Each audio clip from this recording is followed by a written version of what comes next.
This program is made possible by the members and donors to the show. To support the work we do for as little as $1 a month, or to sign up as a member and get commercial-free versions of every episode, plus members-only bonus content, sign up at patreon.com/bestofleft, or visit the Contribute tab at bestofleft.com. Now, welcome to this episode of the award-winning Best of Left podcast, in which we shall explore some of the aspects of modern society that are exacerbating the epidemic of depression, as well as look at some of people's long-standing searches for meaning. Clips today come from the Ezra Klein Show, ideas from the CBC, This is Hell, and a portion of a progressive faith sermon from Dr. Roger Ray.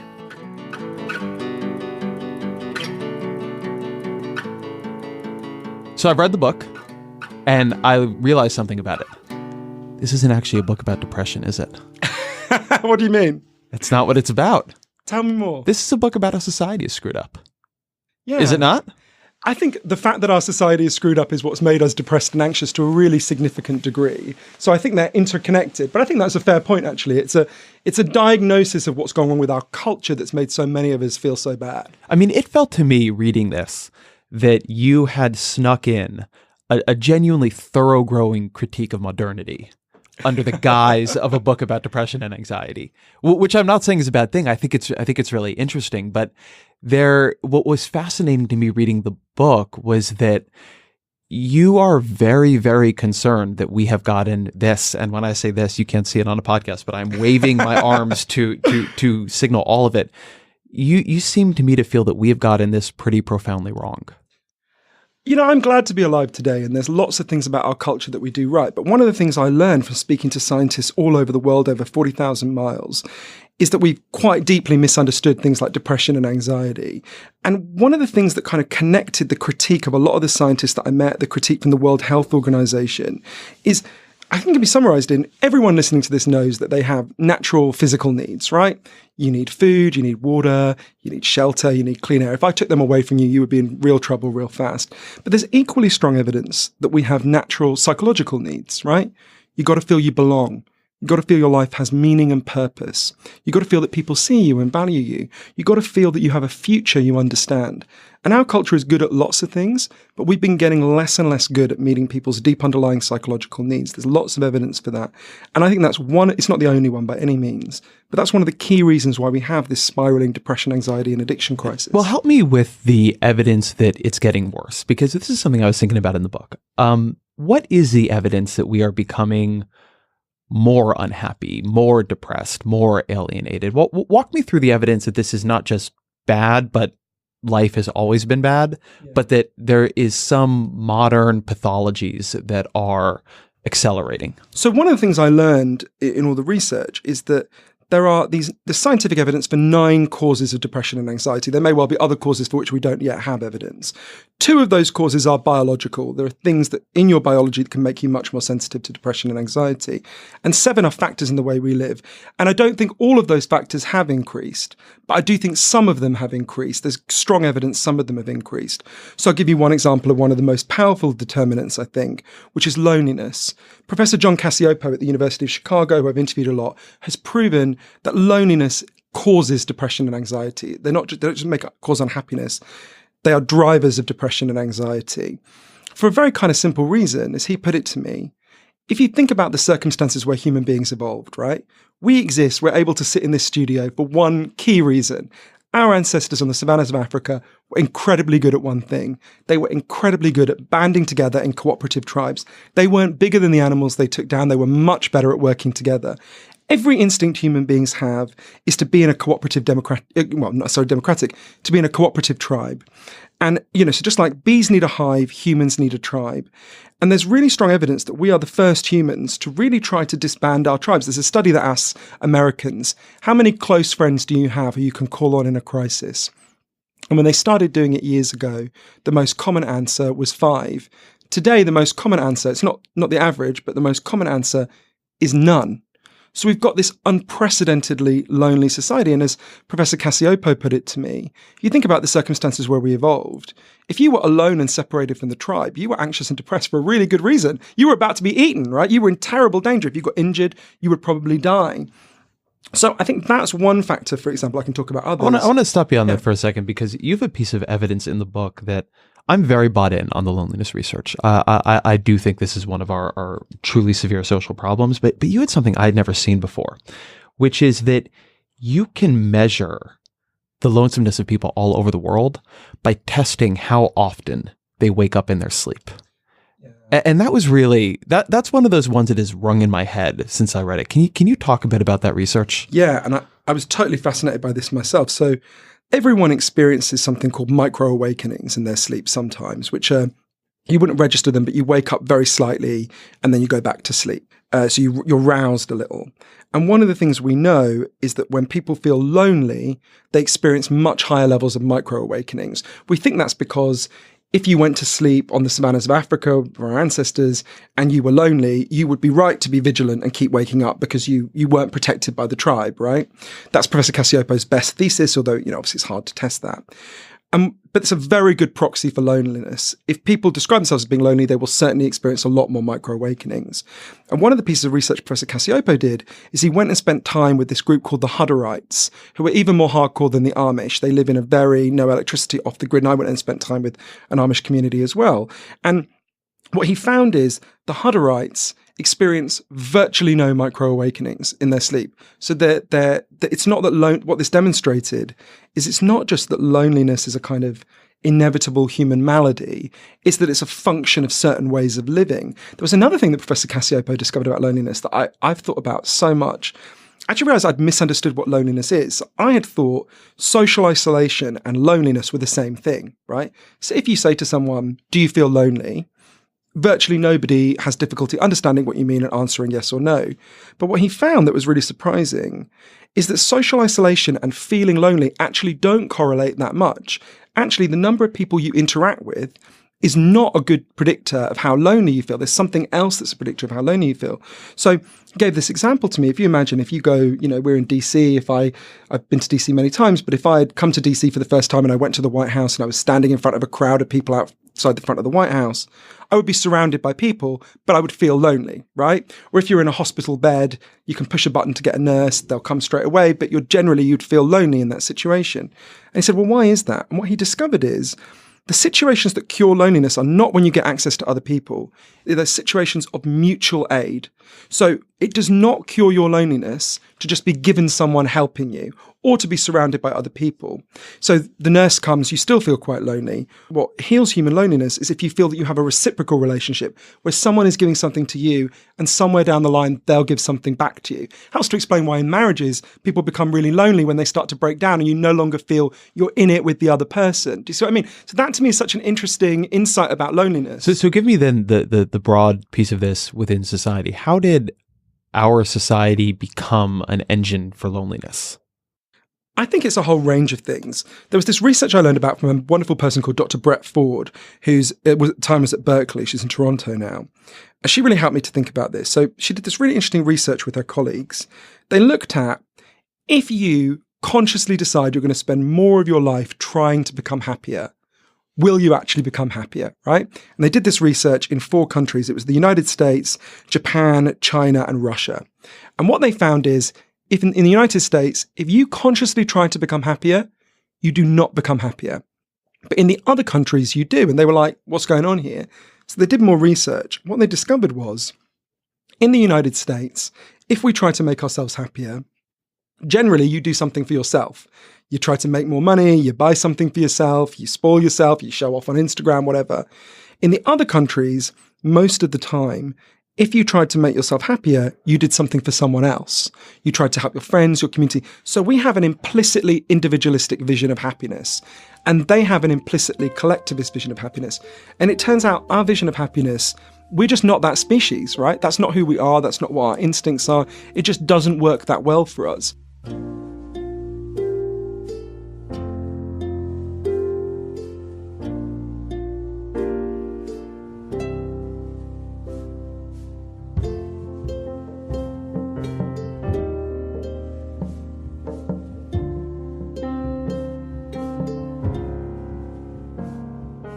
Anton Chekhov was born in Russia in 1860 and died 44 years later. In the course of his short life, he wrote more than 500 short stories and more than a dozen plays. His most famous 4 plays, The Seagull, The Three Sisters, Uncle Vanya, and The Cherry Orchard, are performed constantly around the world. His short stories are a masterclass in empathy, clarity, and complication.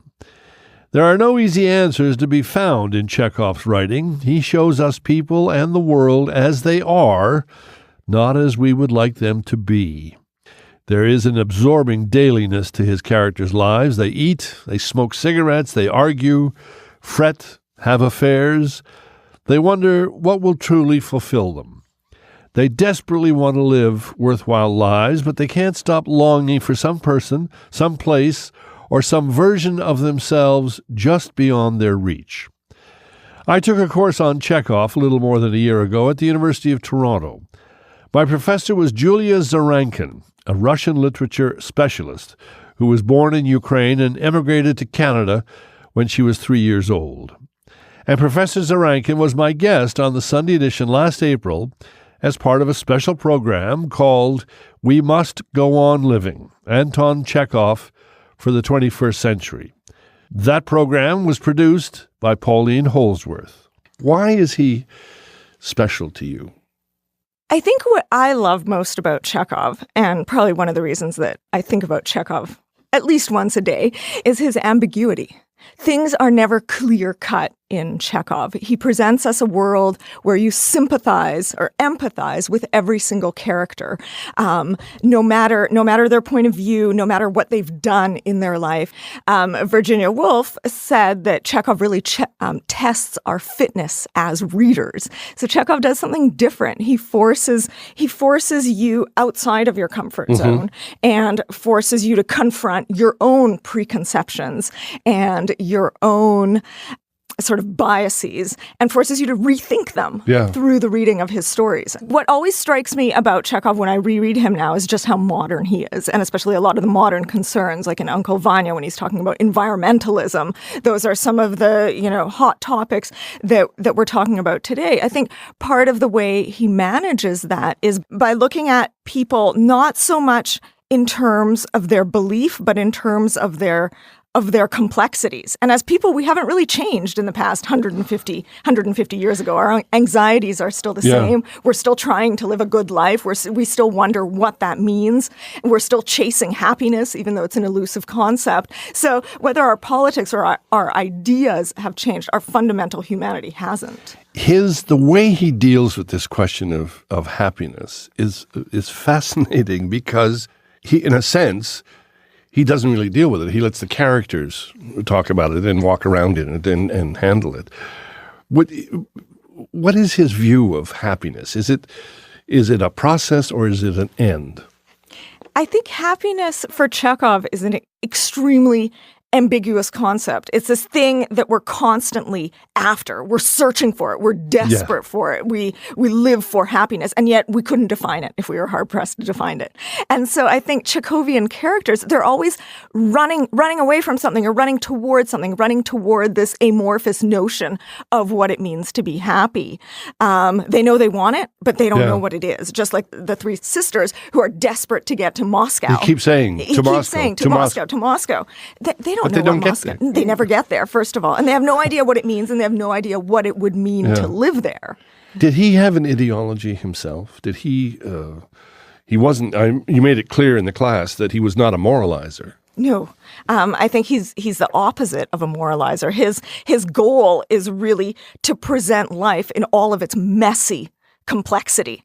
And I think in one of his letters to his friend Suvorin, he actually said that the only people who think they know, the only people who think they understand are charlatans and fools. He was a physician. He was a doctor. And I was reading something, I think it was an essay by Tobias Wolff, the American writer, who said that he looked at life as a doctor, as a diagnostician, without making moral judgments. I think that's a really lovely way to put it. He's diagnosing the problem, but not providing a solution ever for the reader. And so some people are frustrated with that experience of reading a Chekhov story because we never know where he stands at the end. And he breaks the story off just before we would want him to. So there's always that level of ambiguity at the end. Can you define or describe a Chekhovian character? Do they have something in common? A Chekhovian character is living two lives at once.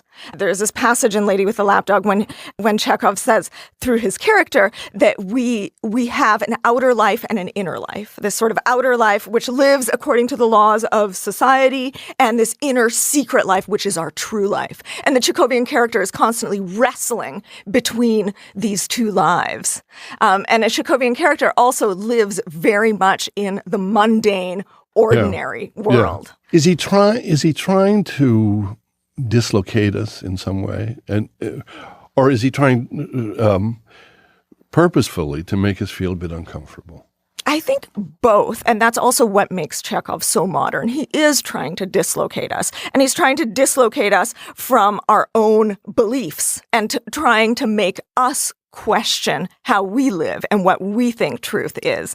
And absolutely, it makes us uncomfortable. Part of what makes it uncomfortable is the experience of reading a Chekhov story often makes you sympathize or empathize with somebody who you never thought you'd be empathetic toward. I want to throw a quote at you from Robert Frost, whom I love his poetry. He said that he can sum up everything he's learned about life in 3 words. It goes on. That's a kind of Chekhov statement, isn't it, in a way? It absolutely is. If there's one thing that Chekhov's characters manage, it's resilience. They persevere. They persevere in spite of everything that happens, that life goes on. And in the play, Uncle Vanya, toward the end of the play, their lives have just crumbled around them. They're left destitute. And the servant, Marina, she still lights the samovar and she still feeds the chickens, and that life goes on. And I think Chekhov knew that as a physician, and as he died very young. He died at the age of 44. He suffered from tuberculosis. He was not blind to the difficulties of life, and yet we continue. The fact of his mortality, did that influence his writing, do you think? Absolutely. In many of his stories, characters grapple with their mortality, and they all know where they're headed. Sure, yeah. Yeah. So there's a constant awareness of that and a constant desire to live life fully, and along with that, an inability to live life fully. So that's one of the big Chekhovian paradoxes. We want to live so badly, and we don't know how. Can we go to Chekhov and get some kind of solace from reading him? I get a tremendous amount of solace from Chekhov because I think he really recognizes the central paradox of life, which is that we live as best we can, knowing that all of this is absurd, knowing that life is going to end, knowing that all our decisions are problematic. And yet, in spite of that, we persevere. What Chekhov was really after is this understanding that life is absolutely beautiful and absolutely horrible.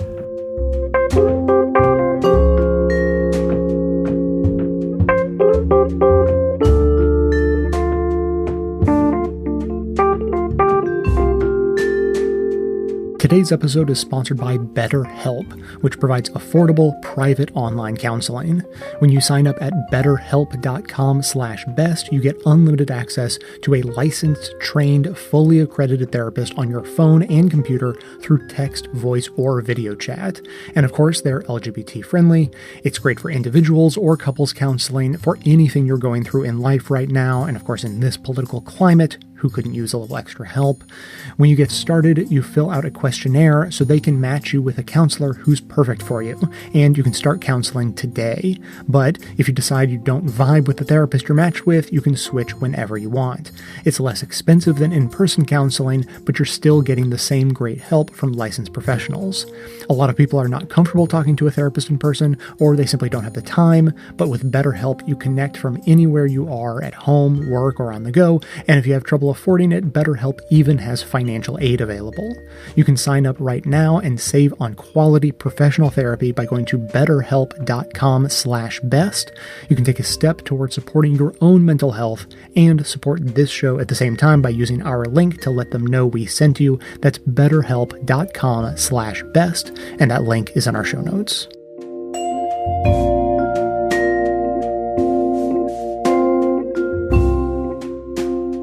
What was more difficult for you, admitting that you were depressed or challenging the reasons you believed you were depressed? And what does that say to you about depression?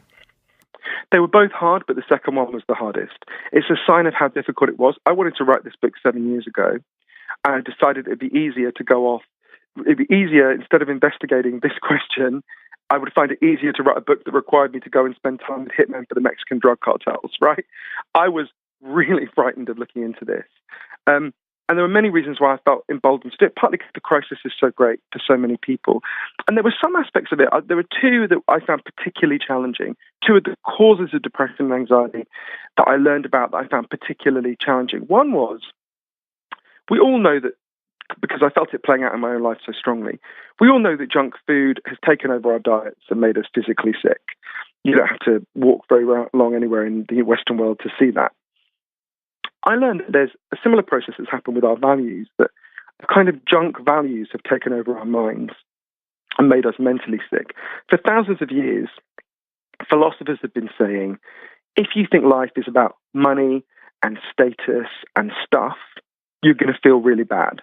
But weirdly, no one had actually scientifically investigated that until an amazing man I got to know at Knox College in Illinois called Professor Tim Kasser started to actually scientifically investigate it. So Professor Kasser knew there are basically two kinds of ways human beings can motivate themselves, right? So if you imagine, if you play the piano, which I don't, but if you do, if you play the piano in the morning because you love it and it gives you joy, that would be an intrinsic reason to play the piano, right? You're not doing it to get something out of it. You're doing it because that experience is what you want in life. And now imagine you play the piano, not because you want to do it, because, I don't know, your parents want you to be a piano maestro and they're really pressuring you, or in a dive bar to pay the rent that you can't stand. That would be an extrinsic reason to do it. You're not doing it for the experience itself. You're doing it to get something else out of the experience, right? We're all a mixture of intrinsic and extrinsic motives, and we change throughout our lives. But what Professor Kasser found is the more you're driven by extrinsic values, the more you're driven by getting money or status or something else rather than the thing that you're actually doing, the more likely you are to become depressed and anxious by quite considerable margin. This has been found in lots of studies now. And I began to think of this as a kind of junk values that are akin to junk food. That actually, Professor Kasser has shown extrinsic values have significantly increased throughout our culture. There's a nice little experiment that I think shows what's been going on here. It was done before Professor Kasser was done in 1978. You get a bunch of 5-year-olds and you put them all in a sandbox and you split them into two groups. The first group is shown 2 advertisements for a specific toy. Second group is shown no advertisements. And then all the kids go and say, hey kids, you've all got a choice now.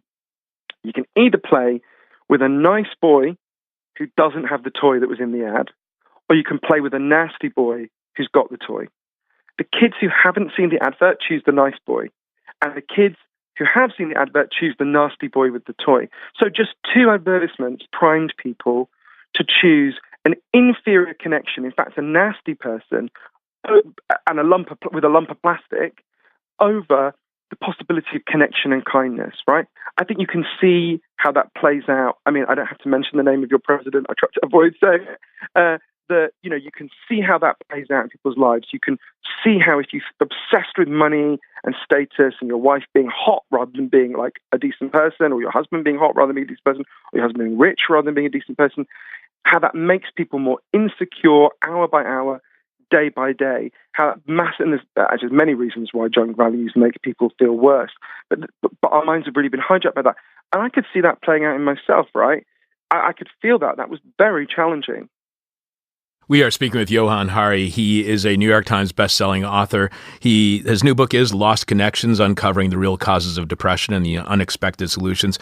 Johann's been on our show several times. The last time was discuss his book, Chasing the Scream, The First and Last Days of the War on Drugs. You write that I have come to believe something that would have shocked me at the start of your investigation. We have been systematically misinformed about what depression and anxiety are. Is it simply based on bad assumptions, bad science, or do you think that it is some other institutional, even profit-driven reason we are misinformed about depression and anxiety? Is it some sort of cabal-driven conspiracy? It's not cabal-driven conspiracy at all. I think there's several factors going on. There's the easiest one to point out, which I don't think is the biggest, but I think is real, and in fact has been established in court as real, which is obviously big pharma, right? There's a $10 billion industry in selling these drugs, which do have some value, but don't solve the problem for most people. And, obviously these companies, and in fact this has been established in court, where these companies had to make big payouts many times, especially in New York State when Eliot Spitzer was the Attorney General. They massively oversold the drugs. They massively overpromised. There's a process that was quite shocking for me to be shown a leaked memo from the company that manufactured the antidepressant I took as a teenager, in which they admitted the antidepressant did not work for teenagers, and yet they were going to carry on marketing it because, as they put it, it would be unacceptable for the commercial profile of paroxetine to release these results. So, there definitely was an overselling going on there. I actually don't think that's the main thing going on. I think there's a deeper thing going on, and it's related to something that you cover a lot, Chuck. It's about neoliberalism. So when I was a child, Margaret Thatcher said, there's no such thing as society, there's only individuals and their families. And that ideology was obviously promoted by Ronald Reagan as well, that actually social things are not real. There's only the individual and and their families, and maximizing their rational economic interest. Really won, right? And partly what I learned from all these scientists is that depression and anxiety are largely caused by social and psychological problems. There's real biological factors that can make it worse, but they're caused by these factors in the way we're living to a large degree. And if you live in a culture that says there's no such thing as society, talking about social causes is going to sound really strange. It's like speaking in Aramaic, right? It's interestingly why some people have just completely misunderstood what I'm saying. So if I say chemical imbalance theory isn't true, for which the science is overwhelming, what they think I'm saying is, well, that means it's your fault, that you are weak. We've only had this either it's the individual's responsibility and they're weak and they need to pull themselves together, or it's a biological fault. And if you come along and say, well, actually the World Health Organization and all these people say that actually reality is a third option, that it's caused by the way we're living, that's such a strange thing to say in a neoliberal culture that some people just literally can't understand what you're saying, what people like the World Health Organization are saying. So, it really struck me, one of the places that most struck me, the importance of this was one of the other kind of so I talk about these 7 different kinds of antidepressant that we should think about and utilize alongside chemical antidepressants in Lost Connections. And one of them, there was this doctor in East London called Sam Everington, who's an incredible man. And it's a very poor part of East London. It's actually where I lived for a long time. And Sam was really uncomfortable because he had loads of people coming to him who were depressed and anxious. And when he listened to them, he could see that they were depressed and anxious for perfectly understandable reasons. Again, their pain made sense. And yet he'd been told in his training, even though he knew the science didn't say this, to just tell them you've got a chemical imbalance in your brain and offer them nothing like drugs. Like me, Sam's not opposed to chemical antidepressants. He still prescribes them sometimes, as I would if I was a doctor. But he just thought, this is not dealing with the reasons why they're depressed. So he began a really interesting experiment. I'll give you an example of how it worked through one of his patients who I got to know, a woman called Lisa Cunningham, came to Sam. Lisa had been shut away with crippling depression and anxiety for 7 years. And Sam said to her, I carry on giving you the drugs, don't worry. But I'm also going to prescribe something different. I'm going to prescribe for you to take part in a group. there was an area behind the doctor's surgery that was known, it was an alleyway, it was like scrubland, basically, where dogs would go and mess in. And he said, what I'd like us to do, we're going to support you, is meet a couple of times a week, and we're going to, with other depressed and anxious people, and I'd like you, as a group, to just turn this area into something beautiful. At the first meeting, Lisa was physically sick with anxiety. As the weeks went on, she started speaking to the other members of the group. They started to get to know each other. They started to teach themselves gardening. They were inner city people. They didn't know anything about the natural world. Actually, there's lots of evidence that disconnection from the natural world is a cause of depression and anxiety. And they just start putting their fingers in the soil. They have something to talk about that's not how terrible they feel. And as human beings do when we come together in groups, they started to listen to each other's problems and solve them. There was one guy in the group who'd been sleeping on the bus. Lisa was outraged. She starts pressuring the local authorities to get him an apartment, which then happened. It was the first thing she had done for someone else in years, and it made her feel better than anything she'd done for herself. And as Lisa and other people put it to me, as the flowers began to bloom, they began to bloom. There was a study in Norway of a similar program that found it was twice as effective as chemical antidepressants, right, in moving people on the Hamilton scale we were talking about. And I think the reason is obvious, because it's actually dealing with why they felt so terrible. Two of the key reasons, their disconnection from other people and their disconnection from the natural world, that were actually driving this depression and this despair in the first place. And that's, and coming back to your question, it's not in any way a conspiracy. A capitalist economy will only, kind of hyper-capitalist neoliberal economy will only look for solutions that can be monetized. There's a lot of money to be made in just drugging everyone in that group. And there's really no money to be made in them taking part in a gardening program. They reconnect with the natural world, or very little money. And yet that program is twice as effective. So it's more that you get this distortion in the kind of economy we have, where the solutions that can be monetized will be the only solutions that are, promoted and explored most of the time.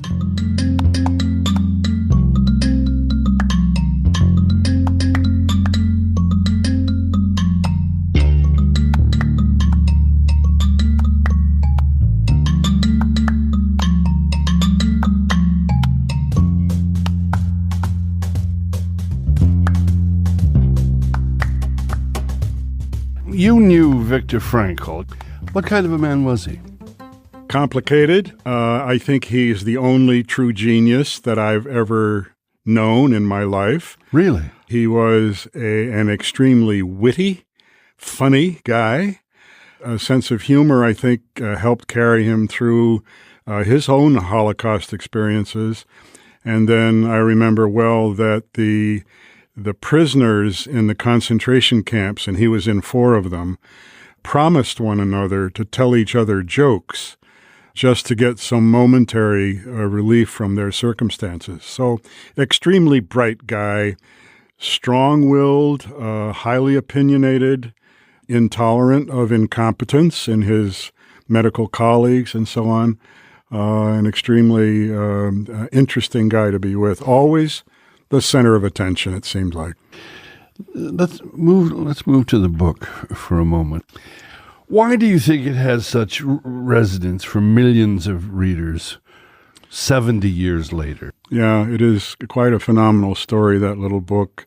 I think one of the things that caught people's attention were the extremes of the circumstances in which he ended up with his family. I think the extremes of suffering is one thing, and then his absolutely stubborn conviction that human beings, at least in some measure, can rise above circumstances, even the worst circumstances. Not perfectly, but more than we think. We can rise above unavoidable suffering and circumstances and take some sort of stand against what threatens us and for what it means to be a human being. What does Viktor Frankl mean by meaning? Maybe one of the ways to explain what he was talking about is whatever gives a human being reason to live and to find purpose means that life must be meaningful or be discovered as meaningful in order to tolerate the things that happen to people and in order for one to devote oneself to the good of others. To find life meaningful means that there is some cause or some person or some expression outside of oneself, beyond oneself, and clearly greater than oneself, so that in discovering meaning in life for an individual does eventually mean a kind of self-forgetfulness or a decentering of oneself to focus on something outside which is more important and greater and worth giving oneself to. He differentiates, does he not, in the book between what constitutes a happy life and a meaningful life. What is the difference? He was quite critical of the American, even the American Constitution, and this idea of the pursuit of happiness, that everyone has a right to that. The problem with that is, he said, that the more one pursues happiness as an end, as a goal in itself, the less likely one is ever to find that. He said it isn't happiness that we need, it's something to be happy about. And to make happiness the goal, in fact, produces just the opposite. But when one finds a reason to be happy, some cause to live for, happiness happens naturally and as a byproduct of a meaningful life. So the pursuit of happiness is self-defeating. I think one of the core elements of the book is his view of suffering and how one can marshal one's suffering so it doesn't turn into despair. I want just to listen to a bit of tape we have here. This is Viktor Frankl himself. Despair is suffering without meaning. As long as an individual cannot see any meaning in his or her suffering, he or she will certainly be prone to despair. But at the moment they can see a meaning in their suffering, they can mold it into an achievement. They can turn their tragedies into a personal triumph. But they must know for what. What should I do with it? Don, I'm having trouble getting my head around the idea that there is meaning in suffering. There isn't. And Frankl was very clear to talk about unavoidable suffering. When people suffer and they can do something about it, they can deal with it, that you can't find meaning in suffering that you can take care of and deal with. It's the unavoidable suffering to which he referred. And suffering in itself is not meaningful. One has to find meaning in living in the face of suffering. And some of Frankl's critics are very unfair when they say that the idea he was promoting is that all you need is the proper attitude, is the search for meaning in the middle of suffering, and that takes care of it. And some accuse him for kind of glossing over the terrors of the Holocaust by saying if you had the right attitude, you could survive anything.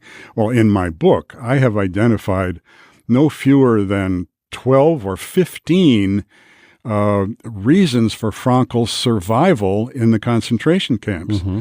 And none of them have to do with choosing one's attitude or taking a stand. They have to do with luck and officials in the concentration camps who liked to talk with him. He ruddied up his cheeks with a piece of glass so that he'd look healthier when there were selections going on. And what he was saying is all things being equal, which they never are, all things being equal, it might make the difference between life and death for one to choose an attitude or to choose what to make of his or her suffering. And what catches, I think, the attention of so many millions of people is that in the midst of those 4 concentration camps, 3 of them desperately dangerous and horrible circumstances, he would say that when all the other freedoms are taken away, the freedom to move, to go, to even to connect with other people, when everything is gone, one still has the last freedom, and that is to choose how I will look at my circumstances and what I will do with them. And instead of sinking into despair in the midst of deprivation, illness, life-threatening circumstances, was that I could choose to give my last piece of bread to someone who is in even worse shape than I am, and find meaning in doing things like that. Frankl would say, in doing that sort of thing, we become fully human. We defy what is in us that's base and self-centered and become fully human, that we have the capabilities of doing those things.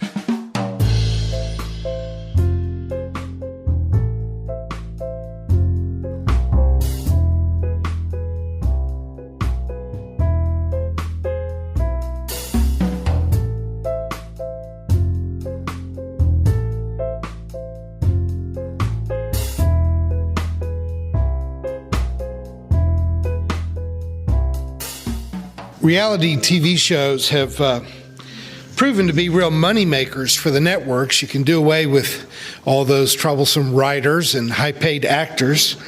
They capitalize, I think, on America's inherent voyeuristic tendencies. You know, we don't have party lines anymore, so we can't listen in to our neighbors' conversations directly, but we can spy on them through television programs.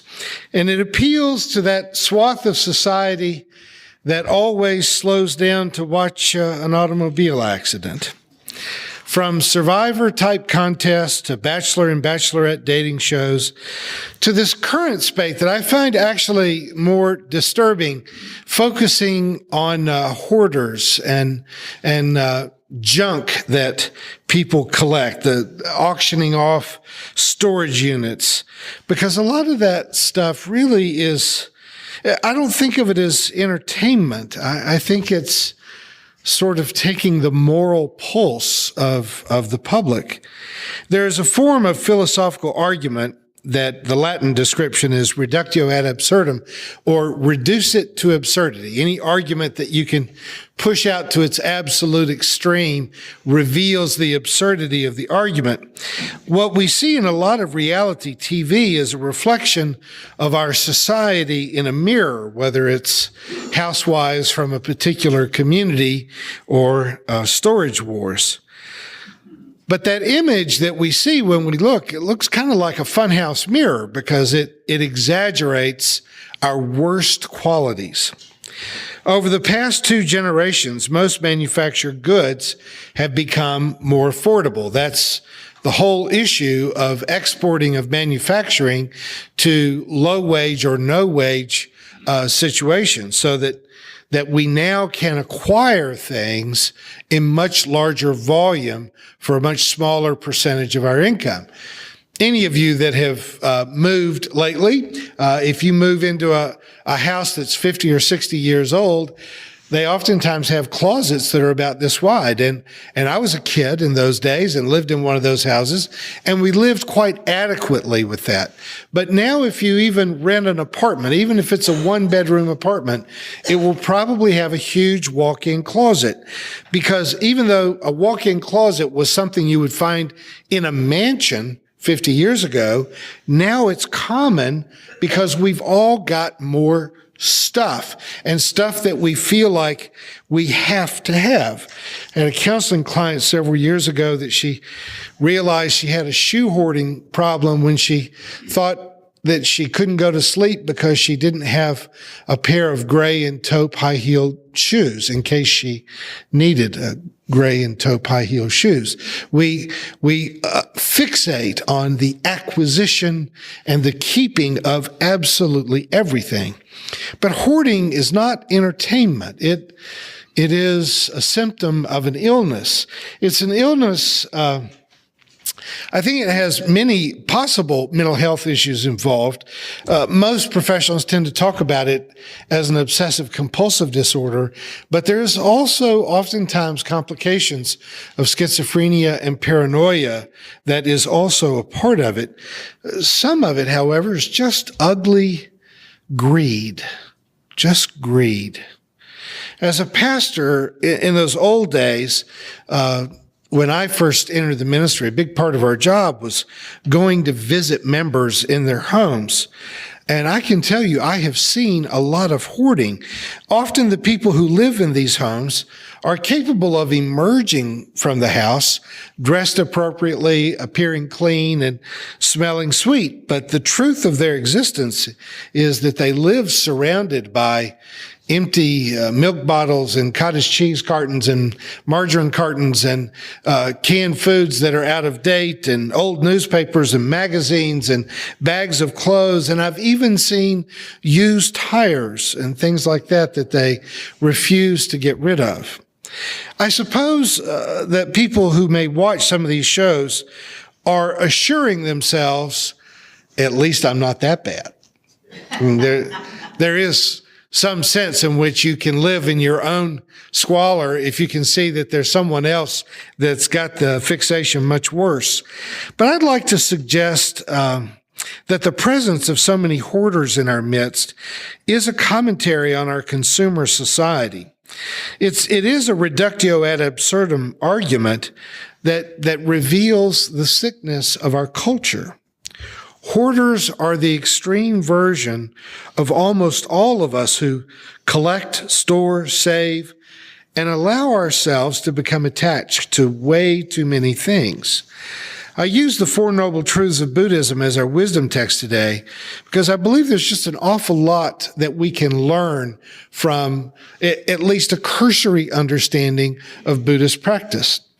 The first of the Four Noble Truths is translated in many different ways, but it's essentially saying that suffering is real. Suffering exists. Living is suffering, or as the bumper sticker used to say, something to the effect of stuff happens, that mere existence involves suffering. The second very flatly states that the source of all suffering is our desires, our wanting certain things, our attachment to belongings, to people, to power, maybe even to life, that we want something that we don't have and we want all of it. The third noble truth tells us that there is a way out of suffering, and that way is through detachment. Following the Eightfold Path is the final one. There is a classic Buddhist teaching.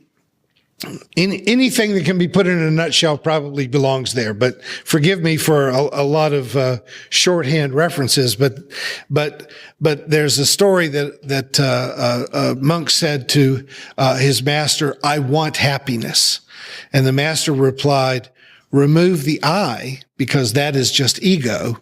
Remove the want, because that is desire, and all that is left is happiness." It's a shorthand way of saying it's your ego and your desires and attachments that are keeping you from finding actual happiness in your life. Clearly, detachment, however, is the exact opposite of almost everything our economy is built on. Our consumer society is built on you buying things so that someone can get a job making things and selling things.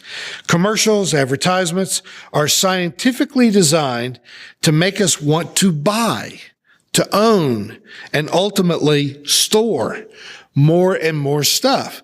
As you drive through the countryside now, you see all of these storage unit businesses. And I understand there may be legitimate reasons in many cases to have a storage unit, but how many of those storage units do you assume are full of something that someone isn't using, will never use, but was not emotionally capable of getting rid of it?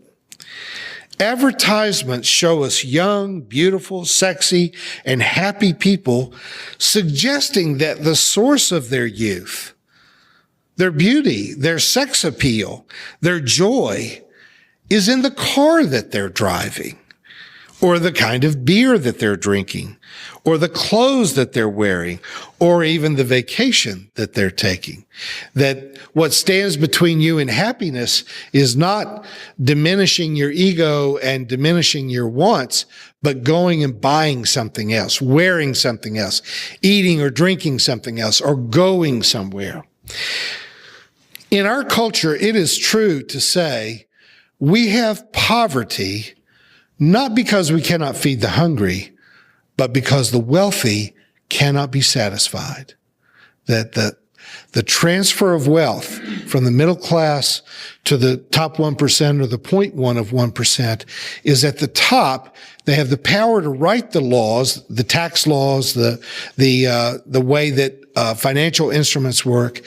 And so they write the laws so that they keep getting more and more and more, but are never satisfied.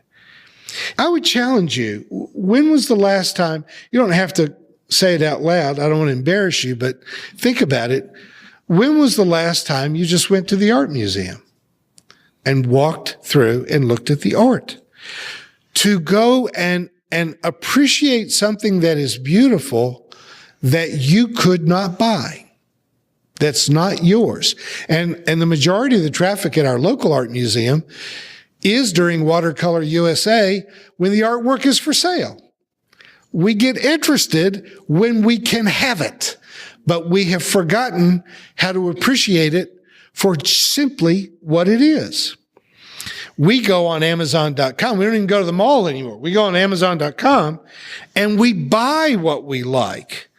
But there's hardly a category left in our brains for loving something that is beautiful that will never hang on the wall of our own living room.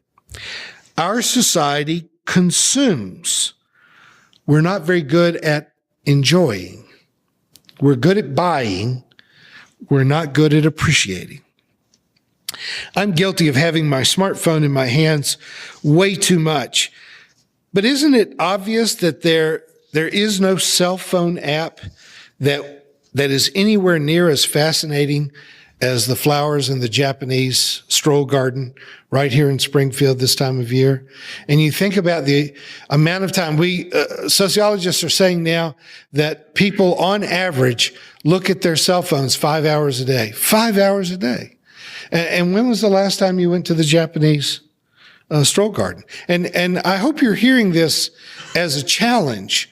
Tell yourself this week, you're going to go by the art museum and you're going to go by the Japanese stroll garden and begin to reclaim a very basic and fundamental aspect of enjoying being alive without owning something new.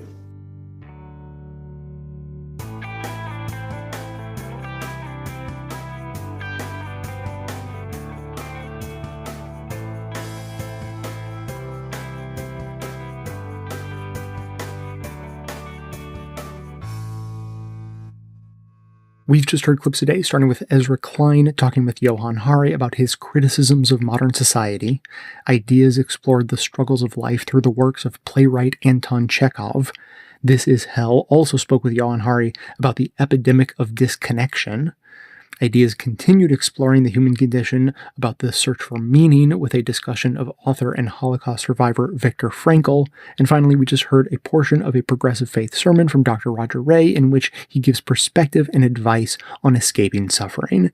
As always, you can find links to each of these segments in the show notes for easy reference and sharing. And although we don't have a Midterms Minute segment in today's show, I'd like to urge you to explore our show notes where we have organized quick links to important information and resources for all of the early August primaries that we have featured thus far. This information also includes links to help you phone bank for progressive candidates across the country, so definitely check out the notes today. And we don't have any voicemails for you today, but I do have one short clip to share. Now, I'm not sure if this is obvious, but it was certainly clear to me. I see today's episode as sort of a sister episode to the episode focused on fear last week. Today, more depression and feeling down. The last one was fear and its political ramifications. So this is more sort of in the personal realm. And I heard a clip this last week that I want to share with you that it could very well have been in that in that last show, but it's not just any clip from any show. I mean, that happens all the time. This is actually from the show that I just introduced to you. If you remember from the last episode, I introduced the podcast Offshore, which focuses on doing really interesting, in-depth narrative storytelling journalism, all focused on stories that are related to Hawaii. And so I was not just introducing season 2 of Offshore to you. I went ahead and decided to listen to all of season 1 again. I'd heard it before, but I listened to it again, and I came across a little segment of one of the episodes that struck me in a way that I don't remember if it struck me before, but I certainly didn't remember it last time, and I think I'm going to remember it this time. So to set up this clip, season 1 of Offshore focuses on a white mainland policeman shooting and killing a native Hawaiian. And it's obviously a story that echoes a lot of what's been talked about over the last several years in police shootings of people of color all throughout the country. And then they went one level deeper and also talked about echoes of a historical murder that took place in Hawaii, which was really essentially a lynching, sort of mob revenge concept going on back in the 30s. So it was a really interesting season, re-listened to all of that, and near the end of the season, I heard this. After a few months of spending all my time reporting on violence and racism and all this dark history, it was hard not to start feeling depressed. Will we ever be able to get along? Is history doomed to repeat itself? Will America ever be able to confront the ugly ghosts of its past? So I asked Maka'ava, is there some hope that Hawaii can offer? He didn't hesitate, not for a second. Yeah, he said, absolutely. I think the Hawaiian value of aloha. The true Hawaiian value of aloha, me, I always look at the world as like a really fear-driven world. Fear is the greatest emotion in the human spirit today. That's an emotion that is gripping America and the whole world today. Aloha is the opposite of fear. Anything what fear creates, aloha is the rival to it. So aloha can, mean love and all that too, but aloha can also mean courage. It's, I'm not afraid of you. I can be, humble in myself and know that whatever you're trying to show to me is not taken away from me. I got to give you this space because you need that. You need that. That strength is aloha. That strength to know who you are and to always fight fear is aloha. So I think the connection to the episode about fear is pretty clear. I don't have to draw that out for you. But to back way up, I got to say, one of my pet peeves for years now has been when people use aloha in their email signature. And the way I have always interpreted this is almost that it doesn't quite matter how they mean it. I mean, I have no idea what people necessarily mean when they write aloha, but what it always makes me think is, well, I've been to Hawaii. I know how amazing and beautiful it is, and I'm not there right now, and I am irritated to be reminded, apropos of nothing, that other people are there and probably enjoying it quite a lot, and it just makes me envious to hear people use aloha, which is sort of an indicator that I'm currently in Hawaii or I live in Hawaii, something like that. And I think that irritation has been based entirely on the incredibly stripped down and commercialized version of aloha. When I first learned the word, 25 years ago or more, it meant hello and goodbye. Like that was it. That's all I was told that it meant. And it was years and years later before any kind of additional complicated nuances of the word were added.